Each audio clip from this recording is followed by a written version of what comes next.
Bitalk Podcast. Be smart, be healthy, be happy.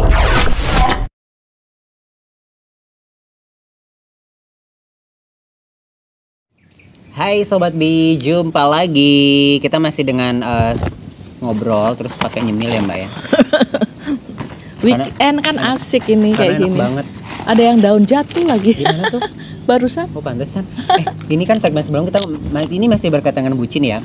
Kita sebelumnya di segmen sebelum kalau mau nonton penjelasan bucin itu seperti apa, tonton di episode sebelumnya.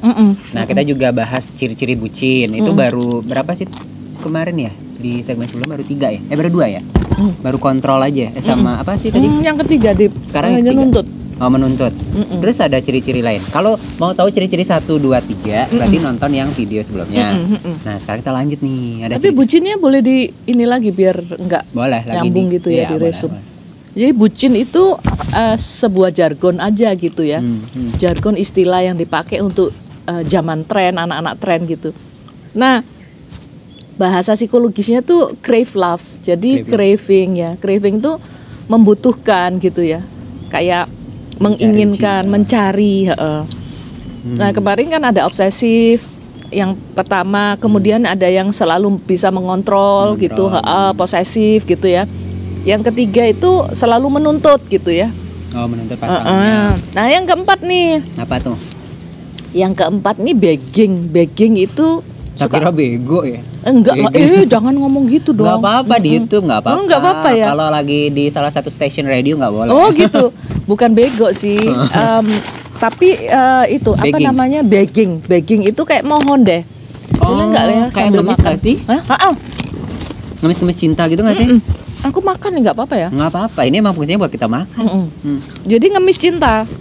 Ngemisnya itu gini, karena apa? Sebenarnya karena dia ketakutan untuk ditinggalkan gitu loh, oleh orang lain yang memberi cinta itu. Jadi dia itu kadang direndahkan harga dirinya, kadang dihina, kadang diapain, dia mau-mau aja gitu. Nggak apa-apa gitu ya? Aduh tolong dong, jangan tinggalkan aku dong, kayak gitu, kayak ngemis banget gitu. Oh nggak apa-apa deh, kamu jalan sama yang lain lagi, yang penting ketemu sama aku gitu. Terus kemudian itu sih bego nggak sih Mbak namanya? Aduh, nah itu dikembalikan ya kepada kita semua ya. Enak nggak sih jadi bucin kayak gitu? Enggak banget sih. Ya kan harga dirinya aja gitu. Ya kan harga dirinya diinjak orang lain kan gitu. Iya, kalau dia udah mau sama yang lain udah biarin aja nggak sih? Iya, terus dirinya itu apa ya? Merasa dirinya itu nggak worthy gitu loh. Terus dia kemudian jadi kayak apa? Kayak kadang-kadang itu dia itu kalau keinginannya itu nggak terpenuhi itu bisa juga dia menerima abusive, menerima kekerasan mental atau kekerasan fisik dari orang, bisa juga dia melakukannya sendiri kayak gitu. Walah, walaupun udah terjadi kekerasan fisik terhadap dirinya, dia dibiarin aja, dimaafin aja begitu. Iya, dia maafin aja. Itu nggak sih?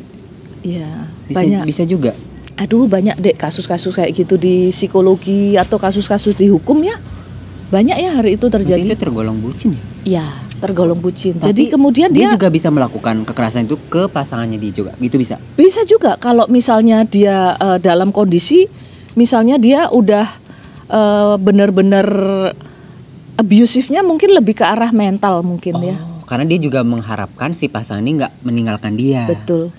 Betul. Kemudian yang berikutnya, yang kelima itu jadi pengorban dia. Rela berkorban demi pasangannya apapun itu. Oh enggak ya? Termasuk enggak dong. Oh pasti karena kepingin makan keripik terus lupa sampai ngomongnya ya. Sampai ul-ul.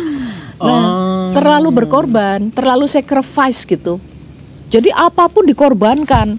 Berarti nggak take and give gitu ya sama pasangan berarti ya?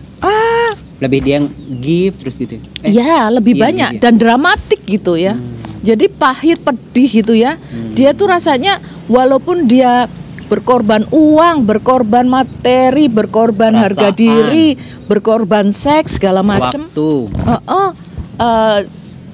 Finansial segala macam. Karena apa? Nggak apa-apa lah, soalnya hanya dia yang bisa mencintai saya. Walah. Nah, itu. Jadi dia mengiyakan apapun gitu. Jadi dia korban nggak jelas gitu. hanya ingin supaya orang itu, jadi dia ngerasa hanya itu satu-satunya orang yang bisa mencintai aku nggak apa-apa deh, aku berkorban duit, aku berkorban waktu, aku berkorban seks badanku, nggak apa-apa. Nah ini yang tipe-tipe bucin yang seperti ini. Nah tipe bucin yang lain gitu. Oh, ada tipe lain juga. Iya, ini yang paranoid nih, yang curigaan sama orang gitu. Curiga, Pasangannya jadi ke orang, ke pasangannya. Iya, ke pasangannya. Jadi dia namanya mistrust, nggak percaya. Jadi apa-apa itu dicurigai, apa-apa dicurigai. Hampir mirip sama tipe posesif ini tadi. 11-12 kayak gitu. ya?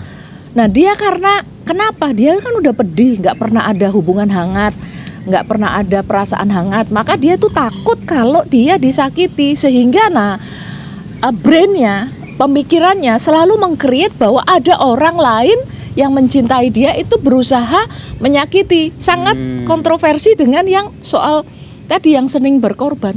Kalau yang berkorban udah disakiti diam aja. Kalau yang ini orang baik pun dikira orang yang mencintai benar tulus, kamu pasti punya punya intensi negatif ya sama gua ya, kamu mencintai saya karena ini karena itu. Jadi nggak bisa ngebedain mana yang orang tulus mana yang enggak. Iya, jadi dia mikir kalau perbuatan orang mencintai itu kadang-kadang dipikir dia ini pasti ada hidden agenda. Pasti ada maunya nih. Iya, ada hidden agenda. Pasti ini karena ini konspirasi gitu. Jadi kayak konspirasi itu kayak pasti ini gara-gara karena dia mungkin punya pacar, terus dia baik sama aku, dia kepingin putus dari pacarnya dan sebagainya. Jadi nggak percaya kalau orang tersebut mencintai dia dengan tulus gitu. Padahal tulus. Iya, dan dia otomatis kalau orang mistrust, orang yang sangat pencuriga, dia nggak bisa mencintai orang lain tersebut juga kan. Oh iya. Jadi relasinya jadi baik apa amburadul. Nah gini. Terus yang paling amburadul ini apa? Tipe yang ketujuh, dia bisa menerima hal yang tidak bisa diterima. Nggak masuk akal. Nggak masuk akal. Contohnya? Contohnya misalnya, kalau misalnya itu adalah sebuah pernyataan atau perbuatan dari pasangannya itu adalah harus dijawab dengan tidak setuju. Dia iyakan aja, dia setuju aja. Kalau itu misalnya dia melihat relasi dia sama pasangannya itu konflik, dia anggap itu bukan konflik, itu biasa saja. Jadi dia bilang biasa saja, padahal konflik harus jujur dong ngomong konflik gitu ya. Terus kayak misalnya dia bisa marah tiba-tiba gitu, tiba-tiba marah tanpa sebab gitu. Atau misalnya pasangannya marah tanpa sebab, kemudian abusive secara mental dan secara fisik kepada dia bisa terima aja. Pasangannya yang melakukan ke dia. Ya kan kalau orang bucin kan apa aja yang ditampar juga nggak apa-apa gitu ya. Ditampar nggak apa-apa. Misalnya dibawain pacar, nih lo, pacar baruku nih. Kamu nggak apa-apa deh. Gimana ya? Karena memang dia orangnya bisa menerima apa yang sebenarnya orang lain tidak bisa menerima. Jadi yang nggak masuk akal ini. Yang nggak masuk akal diterima. Tapi ya emang orangnya swing ya. Jadi kayak orang perasaannya karena dia merasa nggak worthy dirinya itu loh. Nggak ada cinta di dalam dirinya. Jadi orang seperti ini tuh seringkali patah hati, gampang patah hati, tapi ya tetap aja berkutat pada hal yang sama gitu. Oke, itu udah 7 ya. Kayak gitu deh. Nggak mau ngambil sendiri lagi. Wih, enak ya, suka ya? Suka apa gemar? Suka sama gemar beda ya? Sama toh? Suka aja. Kalau gemar itu wah terus-terusan nggak bisa berhenti. Rasanya enak banget soalnya. Terus kalau misalnya Mbak udah bucin, bisa nggak seorang yang mungkin sekarang lagi nonton gitu ya?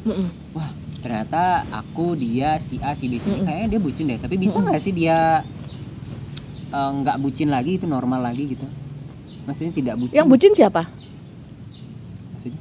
Yang bucin siapa? Si A misalnya. Iya si A. Bucin kenapa? Karena tadi kan self love-nya nggak ada. Tapi dia bakalan terus seperti itu. Tuh, harusnya gimana orang yang nggak punya self love? Dia mencari cinta terus. Ya, harusnya gimana? Mencintai dirinya. Betul. berusaha, usahanya adalah mencintai diri. Jadi dia harus respect pada dirinya. Kayaknya kita pernah bahas segmen self respect itu. Balik aja ke situ. Oh, berarti yang nggak self respect ini bisa menyebabkan seorang ini bucin. Ya iya dong. Dia kan nggak respect sama dirinya. Dia kan nggak menganggap dirinya worthy. Jadi ada image negatif tentang dirinya terhadap dirinya. Maka orang jadi bucin. Kan kosong cintanya. Gue kok jadi semangat sih? Karena keripik ya. Iya dong, enak banget. Berarti ini buat Sobat Bi yang ngerasa nggak mau jadi bucin, harus nonton video yang sebelumnya ini. Iya dong. Karena itu tentang self respect. Iya. Karena itu berkaitan dengan seorang tidak mempunyai cinta dalam dirinya, itu akan menjadi seorang itu bucin dan mencari cinta dari orang lain. Kosong. Jadi dia mengharap semuanya tuh dari luar dirinya, bukan menumbuhkan semuanya dari dalam dirinya.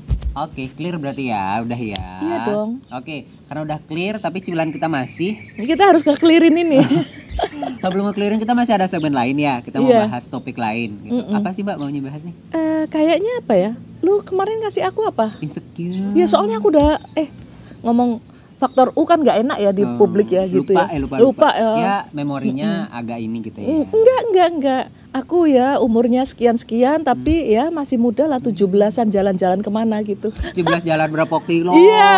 gitu ya, berapa tahun udah jalan. Oke, dan kita bahas tentang insecure. Jadi buat kamu yang ngerasa aduh aku insecure banget nih, kan sering banget ya. Iya. Seperti apa sebenarnya insecure dan bagaimana caranya agar kita tidak insecure nih Sobat Bi. Tetap pantengin YouTube kita di Talk Podcast, subscribe, share, like, komen juga. Kalau mau bahas topik apa boleh langsung komen di bawah ini.